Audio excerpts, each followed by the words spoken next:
fomos desafiados por Deus para, durante esses 3 próximos domingos, pensarmos um pouco sobre a vida do rei Josias aqui com toda a igreja. Segundo o livro das Crônicas, capítulo 34.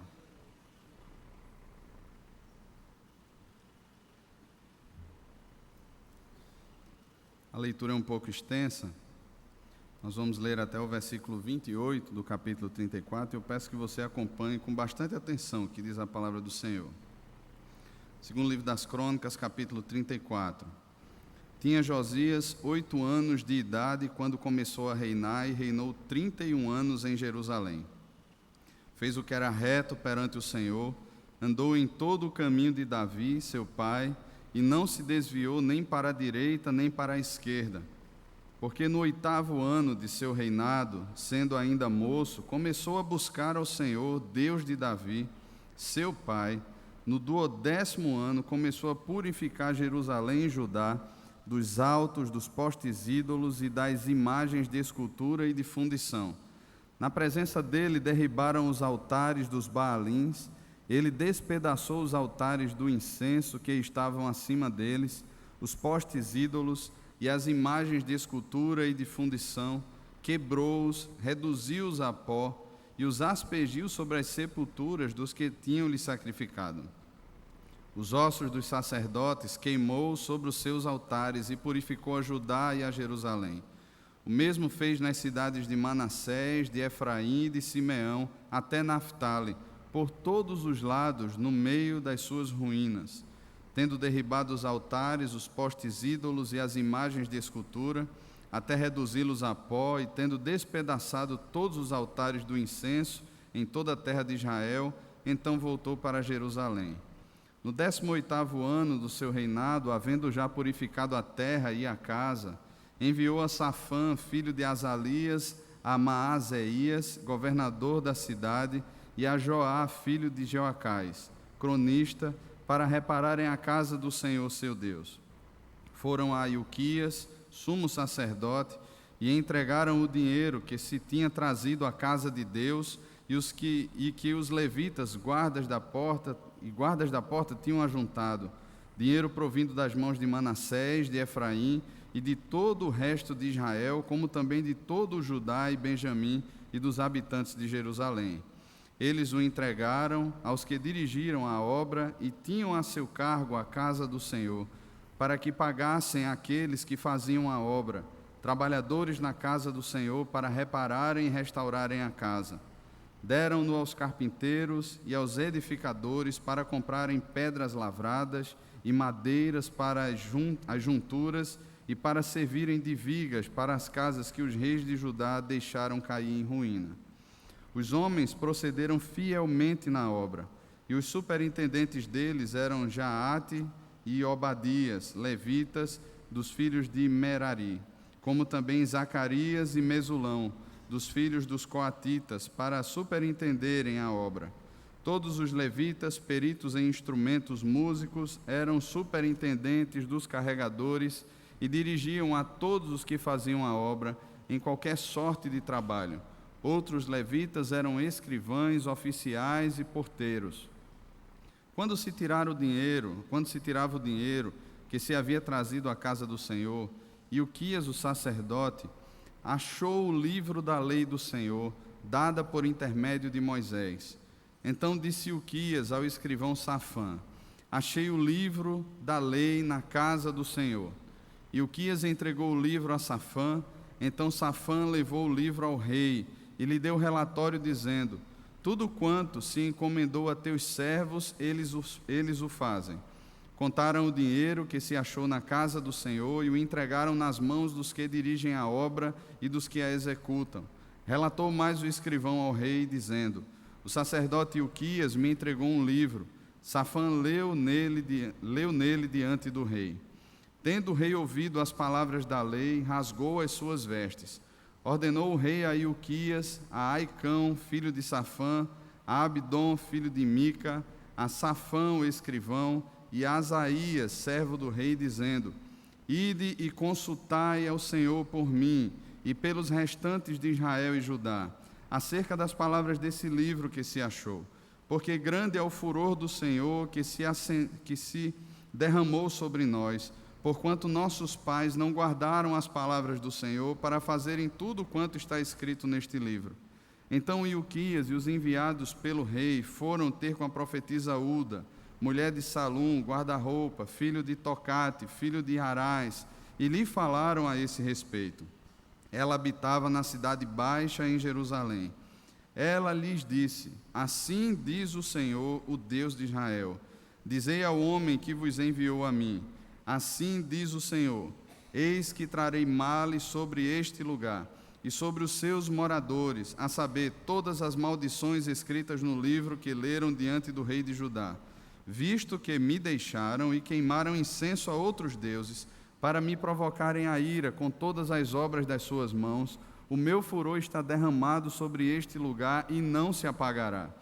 Porém, ao rei de Judá, que vos enviou a consultar o Senhor, assim lhe direis: assim diz o Senhor, o Deus de Israel, acerca das palavras que ouviste. Porquanto o teu coração se enterneceu e te humilhaste perante Deus, quando ouviste as suas ameaças contra este lugar e contra os seus moradores, e te humilhaste perante mim, e rasgaste as tuas vestes, e choraste perante mim, também eu te ouvi, diz o Senhor. Pelo que eu te reunirei a teus pais, e tu serás recolhido em paz à tua sepultura, e os teus olhos não verão todo o mal que hei de trazer sobre este lugar e sobre os seus moradores. Então levaram eles ao rei esta resposta. Vamos orar, irmãos. Pai, temos aberta diante de nós a tua palavra, cremos no teu Santo Espírito, cremos que o Senhor está aqui no nosso meio e nos submetemos ao Senhor, Pai. Nos abençoe, nos conduza ao Senhor, no nome de Jesus. Amém. Esse era um aparente tempo de prosperidade e de paz. Josias começa o seu reinado cerca de 640 a.C. e ele reina até o ano 609 a.C. O Egito não era mais uma superpotência que ameaçasse a paz de Judá. A Assíria, que antes tinha sido um reino muito forte, estava em franca decadência. Não tinha mais todo aquele poderio e não poderia mais ameaçar assim a estabilidade de Judá. Um império que estava se levantando de forma muito forte, de forma muito poderosa naquele tempo, era o império dos caldeus, o império neobabilônico. Estava se tornando forte, estava se tornando grande, e aí sim poderia ser temido. Entretanto, não ameaçavam de forma alguma o reino de Judá. Ainda não. Deus, nesse momento, ele levanta 3 profetas para profetizarem a sua palavra: o profeta Sofonias, o profeta Abacuque e o profeta Jeremias. Principalmente nas profecias de Abacuque, nas profecias de Jeremias, nós percebemos de forma muito clara o anúncio da infidelidade do povo de Deus e o prenúncio também de que Deus levantaria um povo, uma nação iníqua, para disciplinar o seu povo. E aí nós podemos perceber então que o cenário, quando Josias começa a reinar, ainda que fosse um cenário de aparente paz, era um cenário onde o coração do povo estava completamente distanciado de Deus, ao ponto de Deus levantar uma nação iníqua para vir e subjugar o povo de Judá. Percebemos então que essa era uma caminhada que não veio nos dias de Josias apenas, mas era fruto de uma caminhada desde Manassés, o seu avô. De repente a gente poderia pensar sobre o que poderia sair de uma família como a família de Josias. Ezequias, o rei Ezequias foi seu bisavô, fez o que era reto, andou nos caminhos do Senhor. Já Manassés, o filho de Ezequias, fez o que era mal perante o Senhor. Tanto no relato do 2º livro dos Reis, quanto aqui no relato de Crônicas, nós percebemos isso. E ainda que ele tenha sido levado para a Síria cativo, e lá tenha orado e buscado ao Senhor, e depois tenha voltado e tenha tentado fazer uma faxina ali em Jerusalém, e em alguns locais do reino de Judá, o fato é que o povo já havia se corrompido, o povo já estava buscando e adorando a outros deuses, e ele recebe a sentença do Senhor ali na sua vida.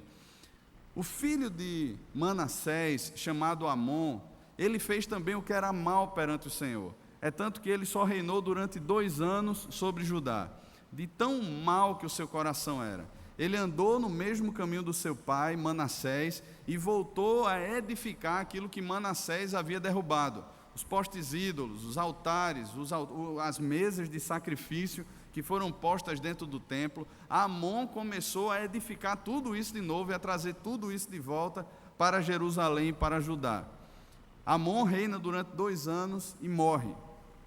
Levanta-se então um menino de 8 anos de idade para ser rei de Judá, reinar em Jerusalém, chamado Josias.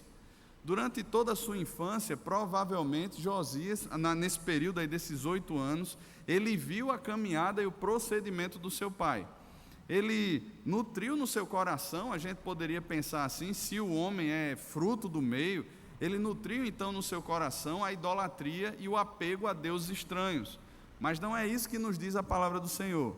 O testemunho da palavra do Senhor é que Josias fez o que era reto perante o Senhor. E aos 16 anos de idade, como nos diz o versículo 3, quando ainda era muito moço, um adolescente, começou a buscar o Deus de Davi. Não diz aqui que ele começou a buscar os deuses de Amon, seu pai, mas diz que por ele ser descendência de Davi, ele começou a buscar o Deus de Davi, seu pai. Não havia se achado ainda aqui o livro da lei, entretanto, histórias sobre as vitórias de Davi, sobre a caminhada de Davi, sobre o Deus que tirou o povo do Egito, sobre todos esses contos acerca de Deus, foram ministrados ao coração de Josias, e Josias passa a buscar o Senhor. A palavra buscar aqui, ela tem um sentido forte, ou seja, foi uma determinação do coração de Josias, deliberada em buscar o Senhor. A gente sabe que Deus primeiro se revela a gente, vivifica o coração da gente, para que a gente então tenha algum apreço, algum apego por Deus. E com certeza Deus estava levantando aqui o coração de Josias e despertando o coração de Josias. Entretanto, irmãos, a responsabilidade de Josias aqui, e ele percebe isso de forma muito clara, é buscar ao Senhor, é se apegar ao Senhor. E essa busca ao Senhor, e esse zelo pelo Senhor, e esse apego, esse relacionamento com o Senhor, não é apenas, ou não gera em Josias um coração estático, um coração que fica apenas no ambiente de contemplação, mas gera um inconformismo com aquilo que Deus abomina. Josias passa, e nós percebemos ainda no versículo 3, ele passa a purificar Judá e Jerusalém, ele passa a abominar aquilo que o Senhor abomina também.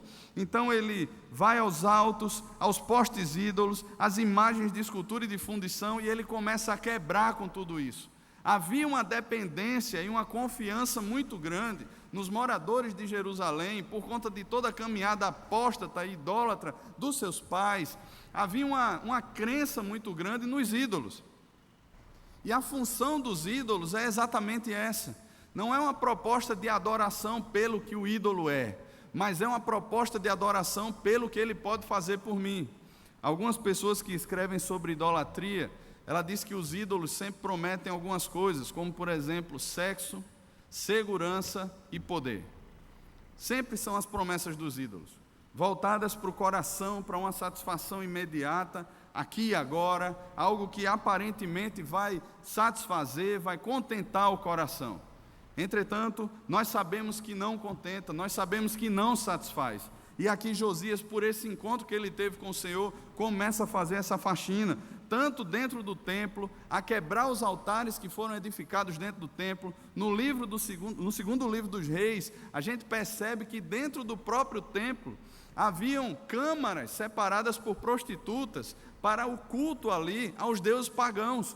Dentro do templo, dentro da casa do Senhor, elas armavam as suas tendas e ali ofereciam os seus corpos a Astarote e a tantos outros deuses, cultuando assim e celebrando esses ídolos. E o povo participava desses cultos. O povo de Deus participava dessas celebrações. O povo de Deus estava com o coração repleto de idolatria e participava voluntariamente de todo esse movimento. Havia também sacrifícios dos próprios filhos. Manassés, ele chega a sacrificar filhos dele a Moloque. Ele chega a subir a altos, a montes e ali sacrificar os filhos. E essa era uma prática também comum dentro da idolatria pagã daquele tempo. Então muita gente fazia isso ali, do povo de Deus fazia isso com seus próprios filhos. Josias começa então a fazer essa faxina. Essa faxina não fica apenas em Jerusalém, mas ele chega até o reino de Israel fazendo essa faxina também. Ele sobe, ele avança para o norte. Ele vai derribando os altares, os postes ídolos, as imagens de escultura, até reduzi-los a pó. Josias chega a pegar os ossos dos sacerdotes daquela época e queimar esses ossos. Se os irmãos abrirem, por gentileza, lá no segundo livro dos Reis, no capítulo 23, a partir do versículo 4 até o versículo 20, nós temos aí de forma detalhada como se deu essa faxina. Veja só: então o rei ordenou ao sumo sacerdote Ilquias e aos sacerdotes da segunda ordem, segundo livro dos Reis 23, a partir do 4, e aos sacerdotes da segunda ordem e os guardas da porta que tirassem do templo do Senhor todos os utensílios que se tinham feito para Baal e para o poste ídolo e para todo o exército dos céus, e os queimou fora de Jerusalém, nos campos de Cedron, e os levou as cinzas dele para Betel.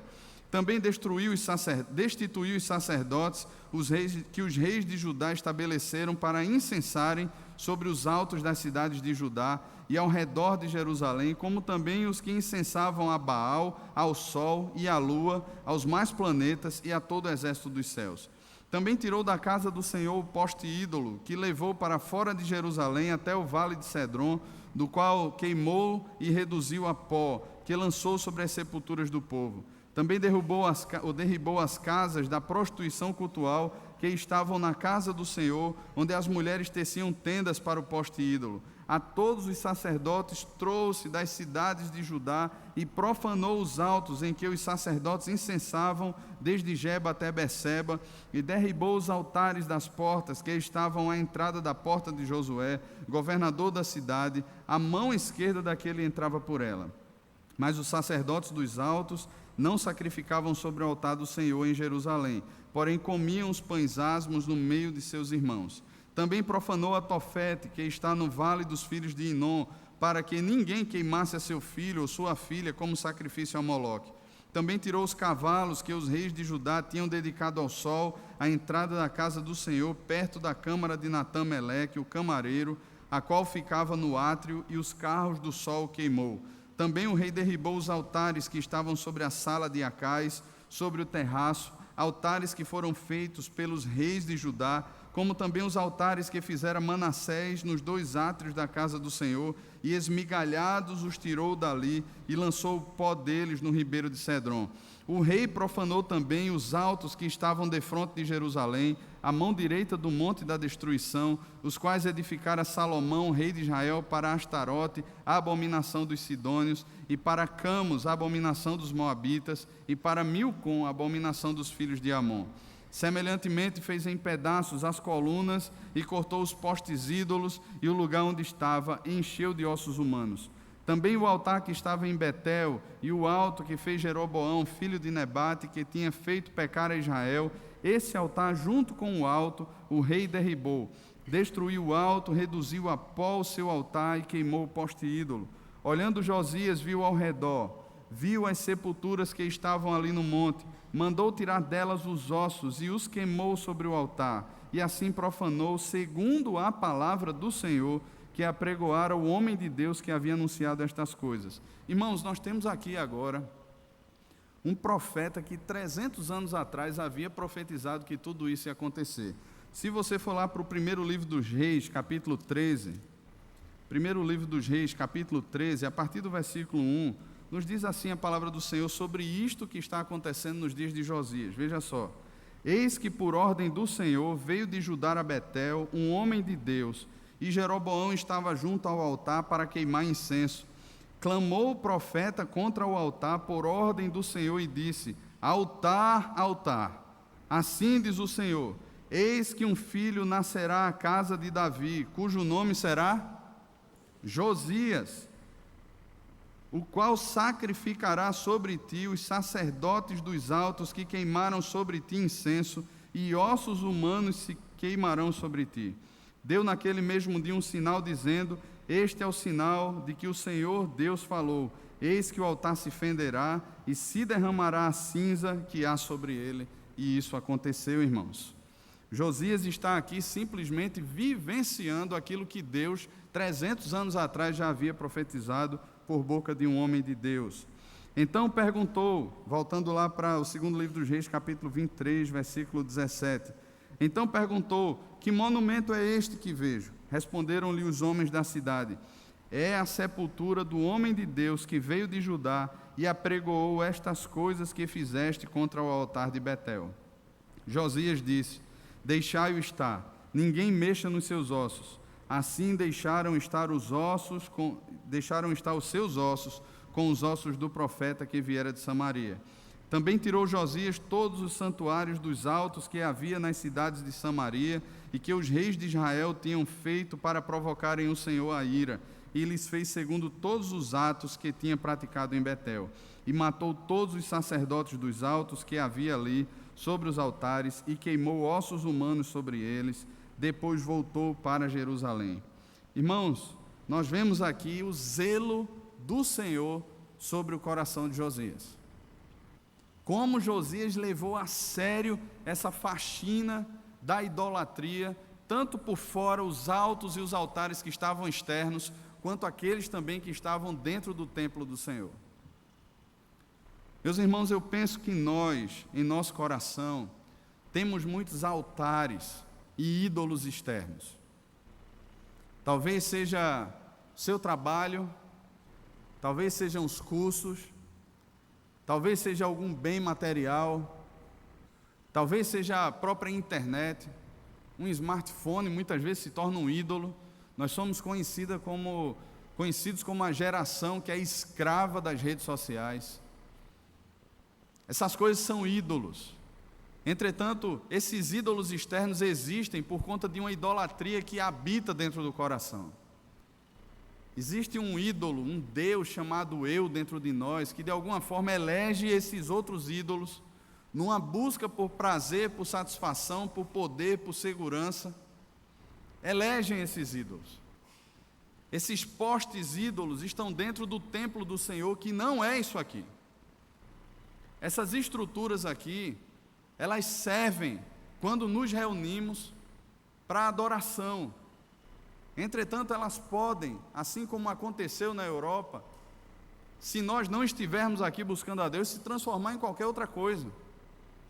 Eu penso que se de repente alguém entrasse por aí com um spray e começasse a pichar as paredes desse templo, começasse a rasgar os bancos, começasse a virar tudo isso aqui, chegasse e fizesse aos nossos olhos coisas abomináveis, irmãos, o nosso coração se encheria de ira, o nosso coração se encheria de raiva.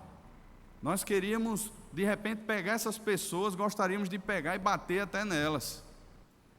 Entretanto, irmãos, 1 Coríntios capítulo 6, o apóstolo Paulo diz que o templo do Senhor somos nós. O nosso corpo é templo do Espírito Santo de Deus. E assim como Francis Schaeffer falou há anos atrás, parece que nos nossos dias vivemos uma espécie de ateísmo prático, onde dizemos crer em Deus, onde confessamos e professamos a nossa fé de forma até muito eloquente, muitas vezes se levantando contra os pais em casa e colocando os pais contra a parede porque estamos estudando alguma coisa, ou de repente porque queremos impor algumas coisas dentro dos ministérios que estamos, e tem que ser assim, para que Deus se agrade, pensando apenas na estética, na forma, na superficialidade do aparente. Entretanto, irmãos, o templo do Senhor somos nós. Nós somos a casa, a morada do Altíssimo. Deus fez de corpos como o meu e como o seu, a sua morada. Paulo vai dizer lá em 1 Coríntios 6, que existiam pessoas dentro da igreja que estavam se unindo a prostitutas. Lá em Tiago, no capítulo 4, Tiago fala que a amizade com o mundo é prostituição. Ele chama aqueles irmãos de adúlteros, por estarem se prostituindo com outros deuses. No capítulo 3 do profeta Jeremias, Deus olha para o seu povo ali e chama Israel de pérfida, de adúltera, porque de alguma forma estava se associando com os ídolos, e mantendo outra agenda no seu coração, e mantendo outras prioridades no seu coração. Deixaram de buscar o Senhor, deixaram de inclinar o coração perante Deus e adorar e servir ao Senhor somente, passaram a andar após outros deuses, passaram a buscar outras satisfações, outras fontes de prazer. E o profeta Jeremias, no capítulo 2, versículo 13, vai dizer que são cisternas rotas, cisternas rachadas que não retêm água. Abandonaram o manancial de águas vivas que é o Senhor e passaram a andar após outros deuses. Irmãos, como isso tem sido uma prática nos nossos dias. Passamos e movemos e preparamos a nossa agenda, e muitas vezes até depois que tudo está preparado, depois que tudo está pronto, do jeito que nós queremos, nós dizemos assim: Senhor, agora vem e abençoa, como se pudéssemos preencher um cheque com o valor que queremos, para a finalidade que queremos, e no final chegar, Deus simplesmente assina aí para isso ter algum valor. Isso é um caminho de apostasia, irmãos. Isso é um caminho de idolatria. Isso é andar após outros deuses. Quantos filhos crescem em casa, olhando para o procedimento dos seus pais, e o que enxergam é simplesmente isso. Não veem os seus pais buscando a Deus, não veem os seus pais adorando a Deus. E pelo amor de Deus, irmãos, eu não estou dizendo que os pais devem viver uma fé aparente dentro de casa. Agora eu vou fazer isso para que meu filho veja, e aí de alguma forma ele fique ou cresça dessa maneira. Não, mas não há devoção sincera, porque nós não buscamos ao Senhor. Josias passou a buscar ao Senhor aos 16 anos de idade, ele passou a buscar ao Senhor. Aos 20 anos de idade, ele começa a fazer toda essa faxina dentro de Judá e Israel. E aos 26 anos de idade, ele entra dentro dessa nova percepção, muito jovem, muito novo, ele já é tão comprometido com Deus, ao ponto de, ao ouvir a palavra de Deus, rasgar as suas vestes pelo pecado dos seus pais, porque viram a má influência que os seus pais tiveram sobre o povo, porque ele percebia com os seus olhos, ele sofria ao ver os altares, a idolatria, o coração do povo inclinado para o pecado. Irmãos, talvez o que falta em nós não é apenas rasgar as nossas vestes diante da injustiça, não é apenas apontar o dedo como um fariseu, como um legalista que passa a olhar tudo e todos e fica fiscalizando, mas é buscar ao Senhor. Quando nós buscamos ao Senhor de fato, há uma identificação do nosso coração com o coração do Senhor. As vontades do Senhor passam a encher a minha mente, de modo que não mais eu vivo, mas Cristo passa a viver em mim. Isso é avivamento, irmãos. É quando essa inconformidade não é apenas uma inconformidade legalista, porque fere aquilo que eu quero, fere aos meus ideais, fere aquilo que eu acho que é esteticamente correto, mas é quando essa busca gera no meu coração uma devoção e um temor tão profundo, ao ponto de eu passar a amar as coisas que Deus ama, e aborrecer em meu coração as coisas que Deus aborrece, e essa faxina começa dentro de nós, irmãos. É quando diante de Deus, nós oramos o Salmo 139, dizendo: Senhor, vê se há em mim, Pai, vê se há no meu coração algum caminho mau. É quando deliberadamente colocamos o nosso coração diante do Senhor e o submetemos à sua palavra, ao seu Espírito, porque o amamos, não simplesmente como fruto de alguma pregação ou de algum movimento que de certa forma nos impactou, mas por causa desse relacionamento com Deus, porque eu conheço a Deus, porque eu amo a Deus, porque eu me prostro diante do Senhor e busco ao Senhor. Há uma inconformidade agora com o pecado, há uma inconformidade com a idolatria. Irmãos, eu digo que se nós passarmos a ver assim com Deus, se esse movimento passa a fazer parte da nossa vida, as nossas agendas serão transformadas, irmãos. A dinâmica da nossa vida será transformada, porque essa transformação ela vem de cima para dentro. Ela quebra com as estruturas, ela quebra com cosmovisões que existem dentro do nosso coração, que estão muito bem alicerçadas no pecado e na mentira. Elas quebram com tudo isso. Faz com que a gente sofra, porque dói quando essas coisas começam a ser arrancadas e quebradas dentro de nós. Mas produz dentro de nós também relacionamento com o Senhor. E esse relacionamento produz inconformidade.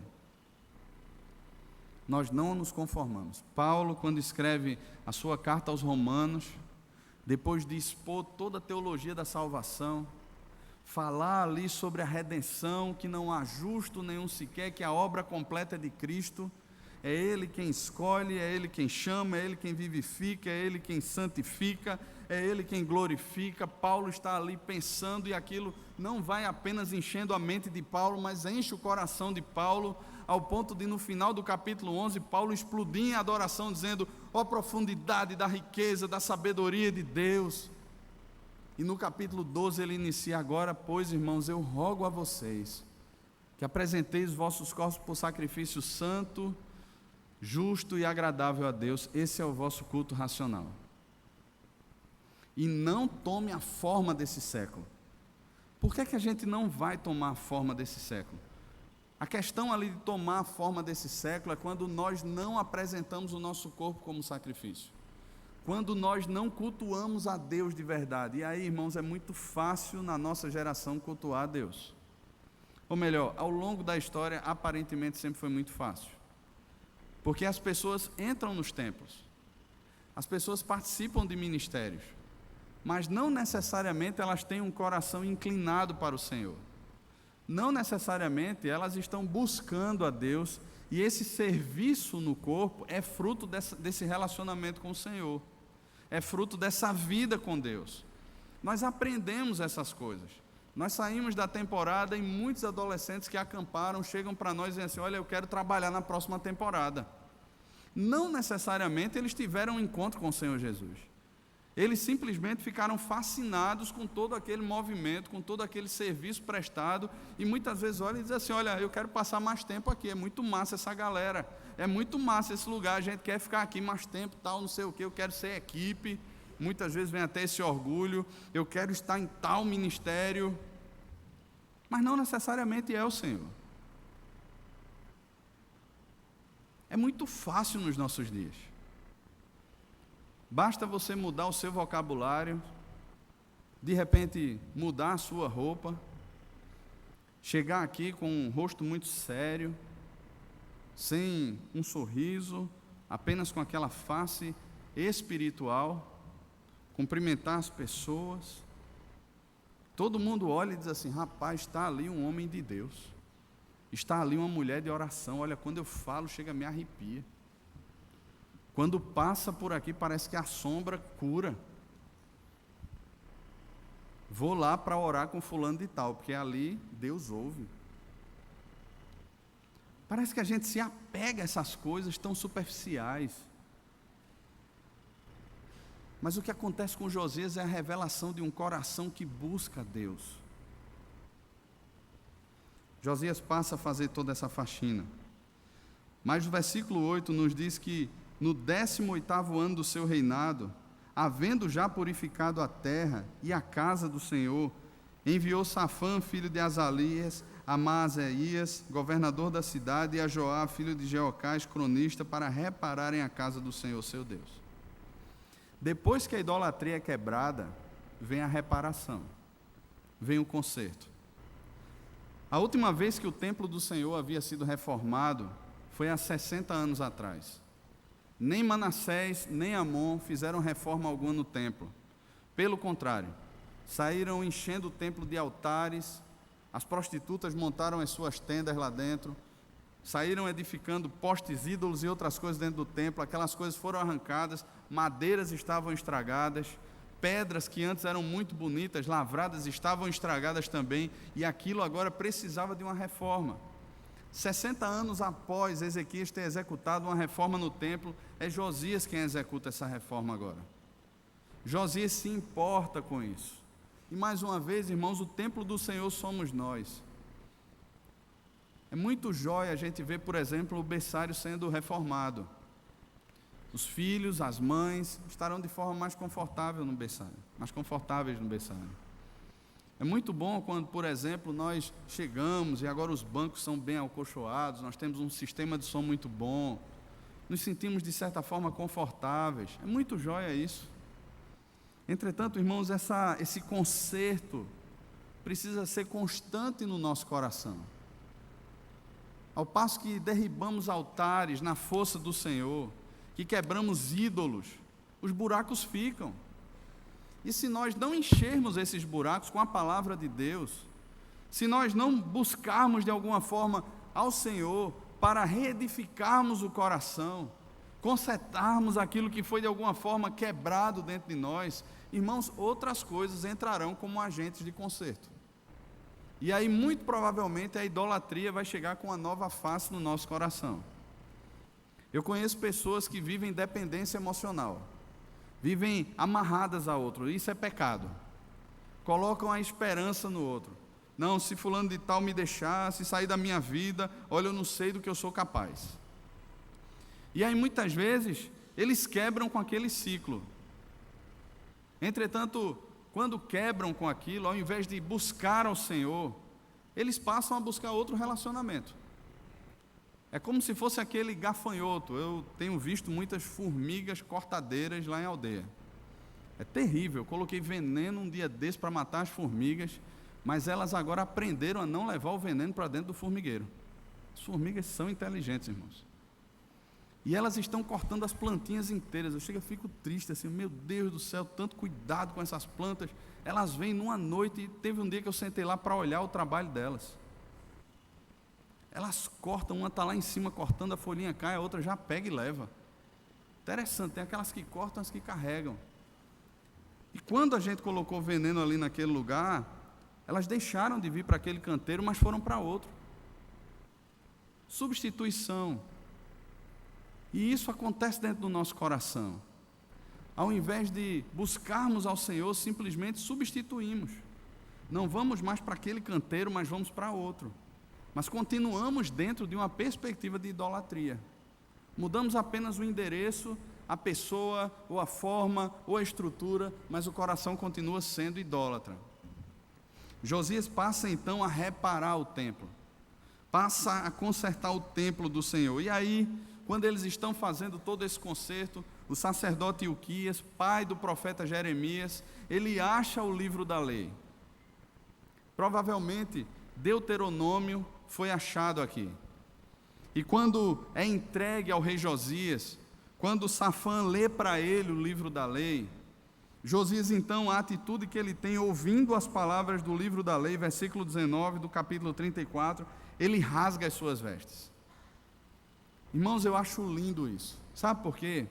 Josias é o rei de Judá. Quando ele rasga as suas vestes, ele não está simplesmente querendo aparentar para os outros que ele é piedoso, mas ele está revelando de fato a sua piedade, porque as vestes apontavam para alguém que de fato é real. As vestes traziam em si toda a pompa. Era como aquele alto escalão do exército, ou das forças armadas, da marinha ou da aeronáutica, que chega com todos os seus títulos e patentes e as suas condecorações ali naquele uniforme. E os soldados olham, e os oficiais mais baixos olham, e dizem assim: rapaz, merece continência, reverência, olha só, esse cara já lutou em tal lugar, já fez tal curso, já tem isso, já tem aquilo outro, olha só todas as suas medalhas, olha só como ele está vestido. Josias simplesmente despreza tudo isso. Ele rasga as suas vestes. Ele olha, quando ele lê a palavra do Senhor, quando ele ouve aquilo ali, ele diz assim: meu Deus, quem sou eu diante do Senhor? Ele não está se importando com os outros, com os seus servos, com as pessoas que estão abaixo dele, que estão ali olhando aquilo. Ele simplesmente se rasga diante de Deus, porque ele está diante de Deus. Ele tem uma consciência de que é o Senhor que está ali, de que é o Senhor que está falando. Ele tem uma consciência de que o que foi feito por Manassés, o que foi feito por Amon, seu pai, foi provocar a ira do Senhor. Foi terrível aos olhos do Senhor. E ele se rasga por causa daquilo. Então ele passa a chamar aqueles servos e manda que aqueles servos procurem uma profetisa chamada Uda para consultar o Senhor por ele e também pelo povo. A resposta que vem pela boca daquela profetisa é que o Senhor disse que a ira dele estava sobre aquele lugar e sobre aquele povo. Ainda que o povo agora estivesse entrando no templo, ainda que o povo agora aparentemente estivesse bem, a ira do Senhor continua sobre aquele povo. Entretanto, o que ela diz sobre Josias revela o que Deus vê no coração de Josias. E aqui, irmãos, é por isso que a gente tem essa plena convicção de que Josias, de fato, era um homem de Deus, que estava buscando a Deus com seriedade. Porque o que vai ser relatado aqui no versículo 27 é a opinião de Deus, é o que Deus vê. E veja só o que é que Deus fala aqui no versículo 27. Porquanto teu coração se enterneceu e te humilhaste perante Deus, quando ouvistes as suas ameaças contra este lugar e contra os seus moradores, e te humilhaste perante mim, e rasgaste as tuas vestes, e choraste perante mim, também eu te ouvi, diz o Senhor. Estava vendo aqui essas palavras, enterneceu e te humilhaste. A palavra enterneceu aqui tem um coração terno. Ela, em outras passagens da Bíblia, significa um coração que ama, um coração que se devota, um coração que se enamora. Deus não se tornou uma peça acessória na caminhada de Josias, mas Deus se tornou a pessoa principal, o alvo maior do amor de Josias. O coração de Josias estava pulsando pelo Senhor. Essa busca ao Senhor gerou um novo coração em Josias. Esse sopro do Espírito que veio sobre a vida de Josias, gerou no coração de Josias esse zelo, esse terno amor pelo Senhor. E por causa desse terno amor, Josias se humilha. A palavra humilhação aqui, ela está ligada a uma atitude do coração. Primeiro, ele se enamorou do Senhor.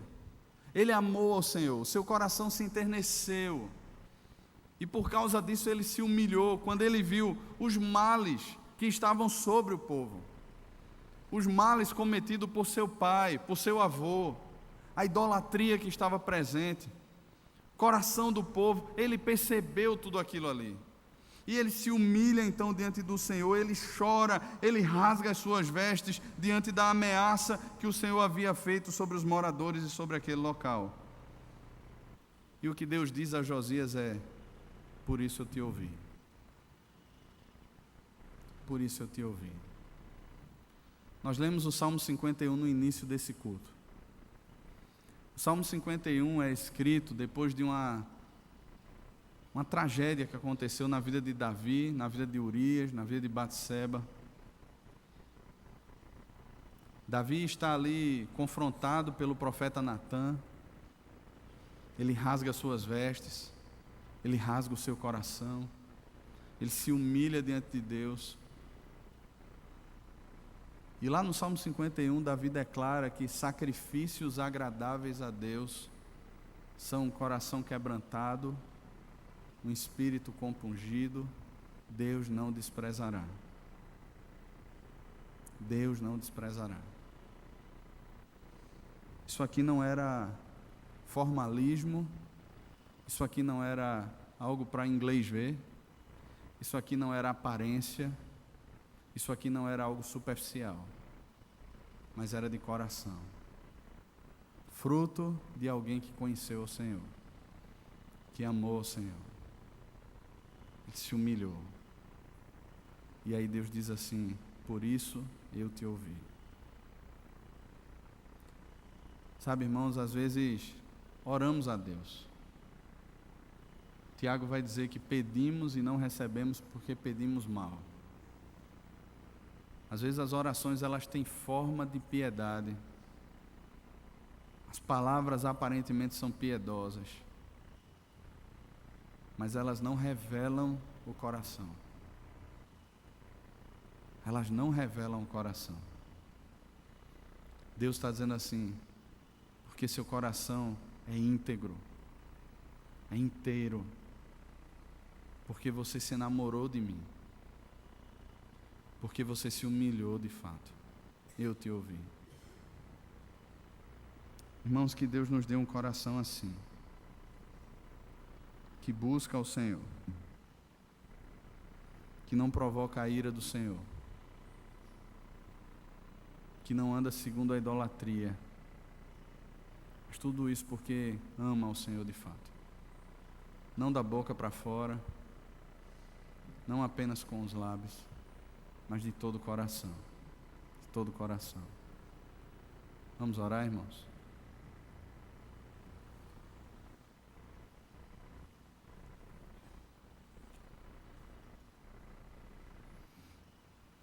Senhor, o Senhor sonda e conhece o nosso coração, Pai. O Senhor sabe bem os nossos caminhos. O Senhor sabe, Pai, que este ano nós temos refletido sobre avivamento, sobre enchimento com o Teu Espírito. Lembro das palavras do pastor Ronaldo aqui, primeiro culto aqui, primeiro domingo do ano, quando ele falou que o risco de nós orarmos é o Senhor nos ouvir. Senhor, percebemos aqui na história de Josias que o Senhor ouviu a oração de Josias, Pai.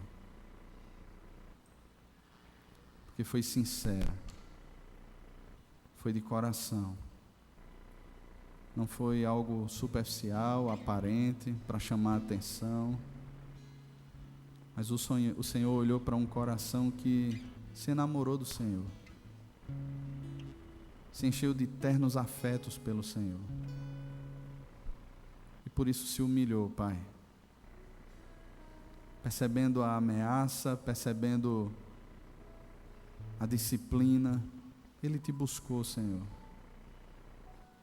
Senhor, nós queremos aprender a buscar ao Senhor também, Pai. Josias, com 16 anos de idade, passou a buscar o Senhor e, Senhor, tantos de nós, Pai, tem muito mais anos de crente do que Josias tinha de idade. E não aprendemos a Te buscar, Senhor. Tem misericórdia do nosso coração, Pai. Tem misericórdia de nós, Pai, e nos ensina o caminho da devoção. Caminho da busca por quem Tu és, Pai. Aquilo que o Senhor ama, aquilo que o Senhor aborrece, como sendo fruto desse apego ao Senhor, Pai, e não como sendo produto de legalismo, Senhor. Ensina-nos, Deus. Ensina-nos a amar ao Senhor acima de todas as coisas. Em nome de Jesus. Amém.